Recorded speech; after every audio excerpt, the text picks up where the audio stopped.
So, good evening, everyone. Good evening. So, how's your day? Well, it was a busy day today and every day. As usual, I just keep fighting for my dreams. Wow. Tonight, discussing, we are going to discuss a topic in one of our subject, the PEC 10, or the building and enhancing new literacies across the country. So, our topic for today is about the 21st century education. Since we are now in virtual discussion, we cannot perform the procedure given in the activity. We'll just proceed now to the question given below in the said activity. So, Kat, can you read the first question in the activity and answer it? The first question is, what is your understanding of 21st century learning? So, 21st century learning, it is a characteristic which students enjoy in a high quality of life, work, relationship, and by being resilient, intentional, creative, and confident learners who understand the value of collaboration, the relationship of effort and the results, and the need to be continually growing and learning. Okay, Kat, thank you for your idea. Anyone else who have idea? Yes, Mira. Okay, 21st century learning, it, it is refers to developing learning like literacy and life skills as a part of the classroom experience. And also, it means that the students master the content while producing, synthesizing, and evaluating information from a wide variety of subjects and sources with an understanding of and respect for diverse cultures. Thank you, Mira. Anyone else? John Lee?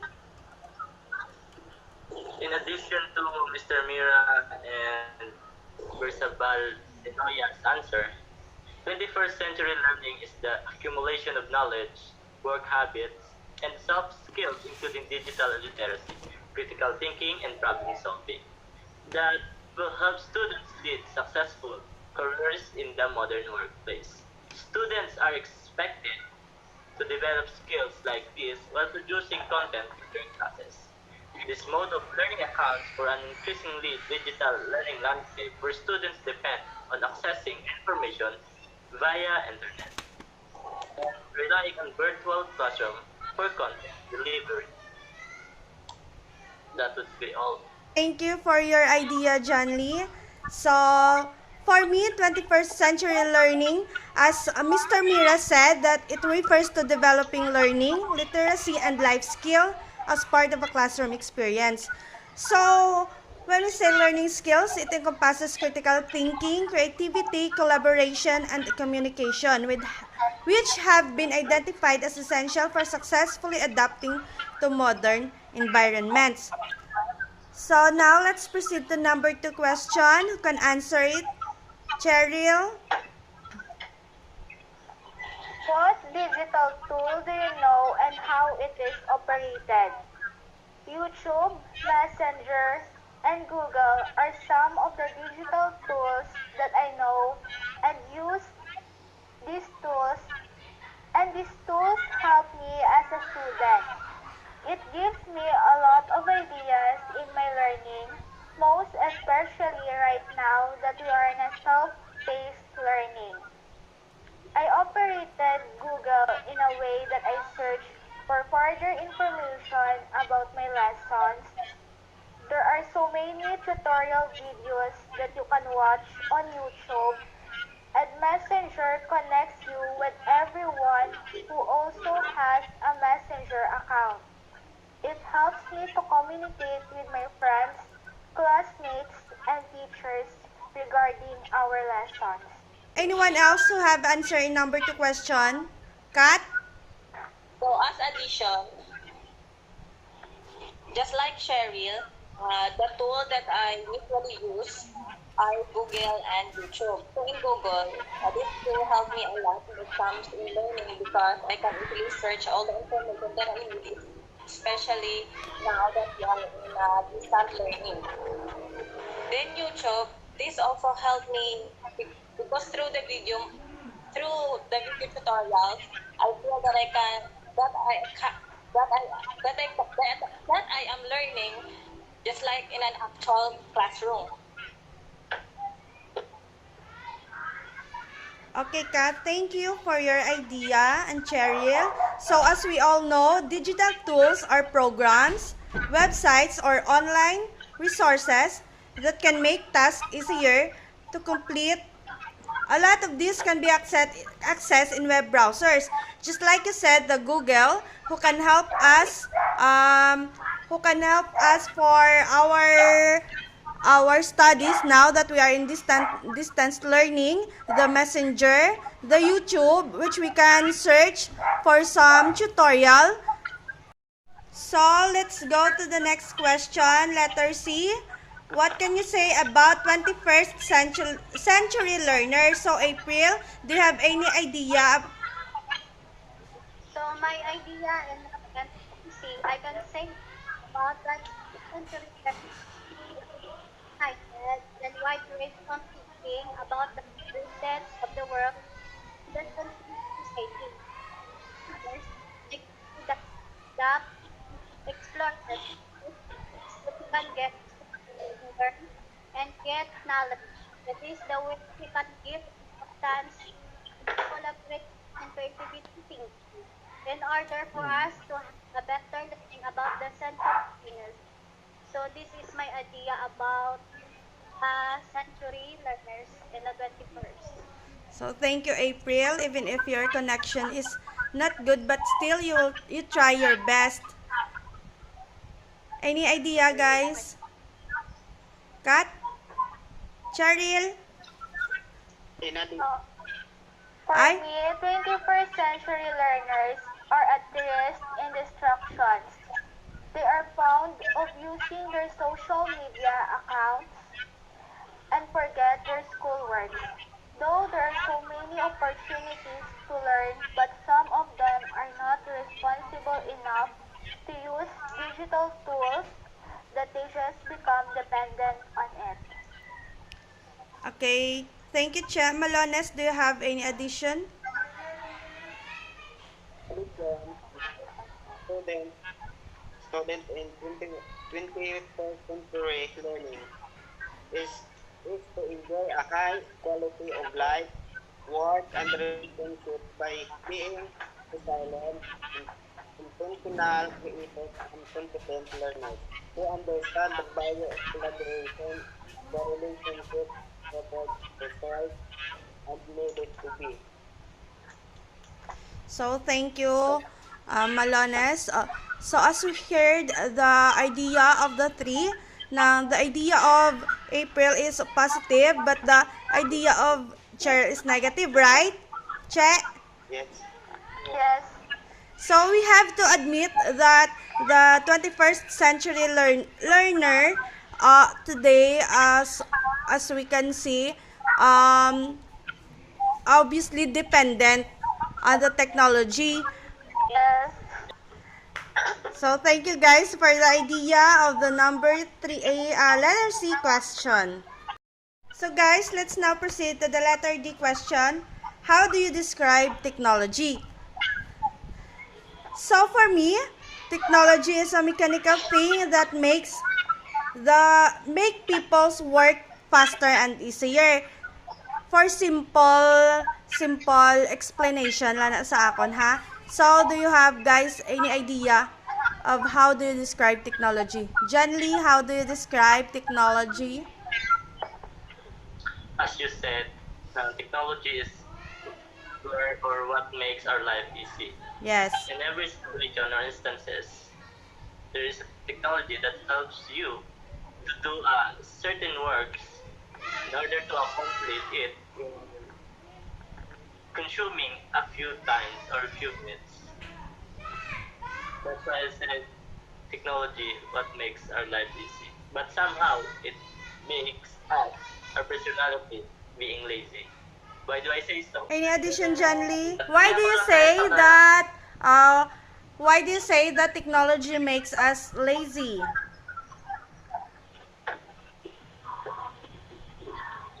Just because we are technologies, and we don't use our capabilities in doing such things, like when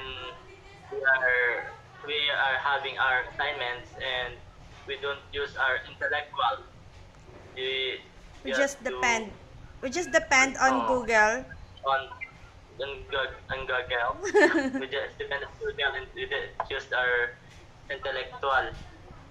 So that's the way I said nga ang technology Yes, nagiging dependent gid man ang mga tao sa technology. For example, sa mga sa gadgets gani, 'di ba? Nang wala na kataga kadto sa library. We just depend on our gadgets, on internet, on Google. We don't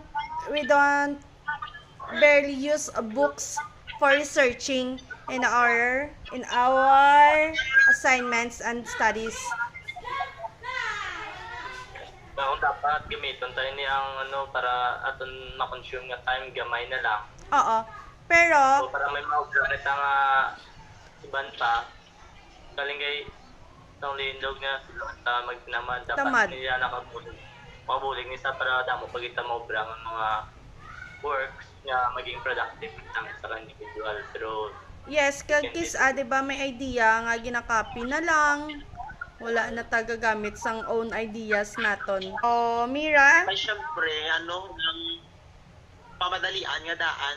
Okay, so, I describe technology as a tool that gives us entertainment by logging different social media accounts, and it also provides us different information about the happenings in different parts of the world, and knowledge that helps not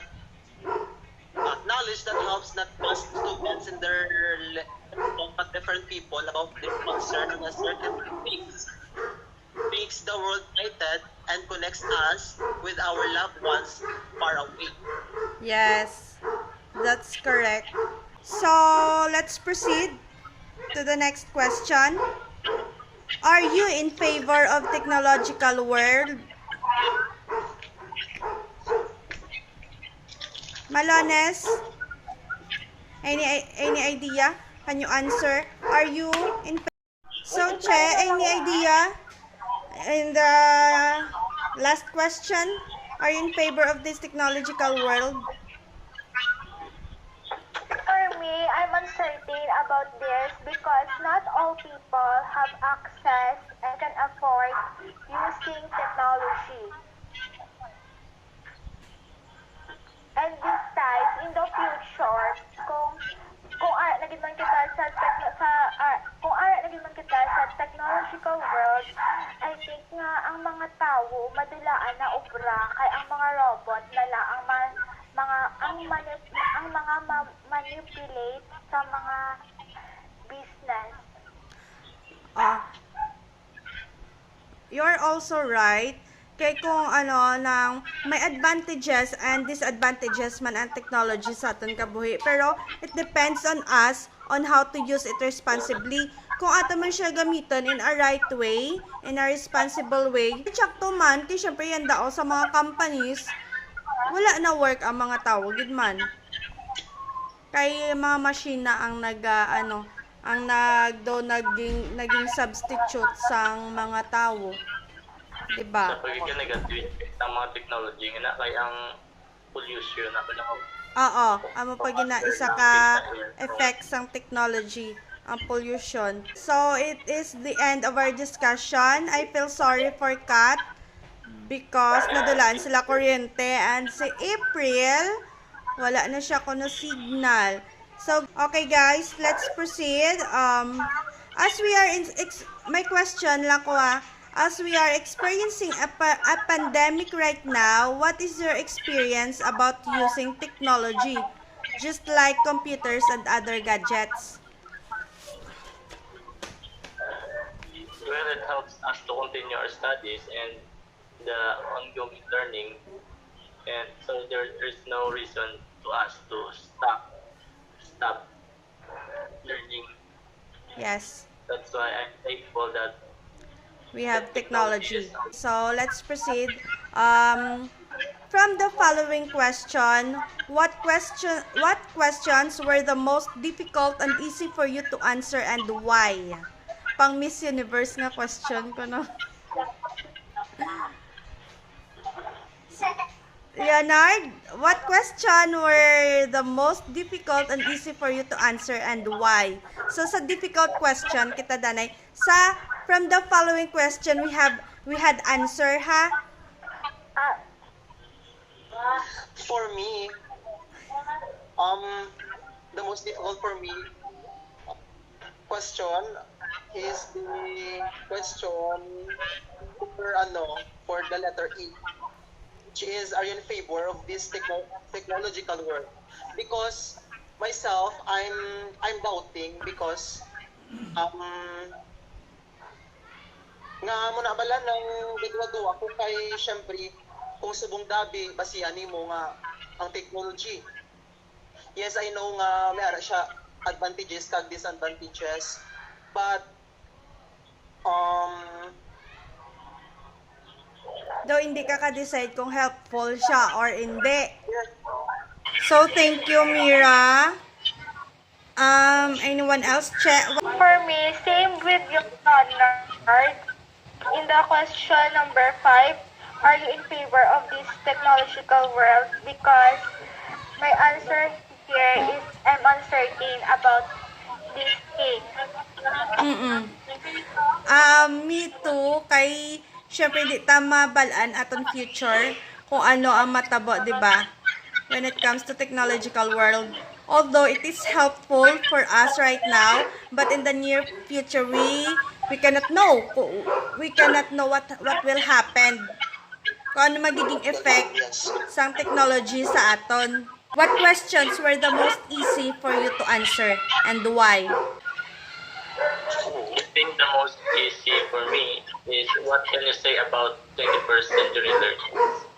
For me, it is just saying that what can you say about them and there is no right or wrong answer. So I can say that it is the most easy Question. because you're just saying about what you feel, what are you in favor to do, or it is if it is the 21st century learners are good or the most thankful generation nowadays. Okay, thank you, John Lee. Yes, Che, do you have additional? The easy question. For me, the easiest question is, what digital tool do you know and how it is operated? Because I know so many different digital tools, and I'm also wait. So let's proceed, Mira. What was the easy question for you to answer? For me, the most easy question is that what can you say about 21st century learner? We as a learner, our knowledge must be broad, and also we can learn something what our doing or what happened our or in the world. That's all. Thank you, Mira. So now, sila na lang ta? 4, 5. Okay, now let's proceed to letter B question. What answer from the group impressed and amazed you? Leonard? Okay. I'm impressed and amazed for the answer of Cheryl. From what question? From the question of what digital tool do you know and how is it operated? Because she delivered her answer correctly. I also agree because the information that Che given to us is all correct. Yes, kay kita kakuha man sang sa iya sang idea Idea. about sang tools na ginagamit. Yes. So next is, what information have you gained from the group in his or her sharing mind? So Che, can you answer? So, para sa akin, ang ako nag-gain na information is may ara kita sang sari-sari nga perspective o kung paano naton ma-view ang technology, most especially right now, nga ari kita yan sa 21st century nga kung diin ang technology ga-involved gid.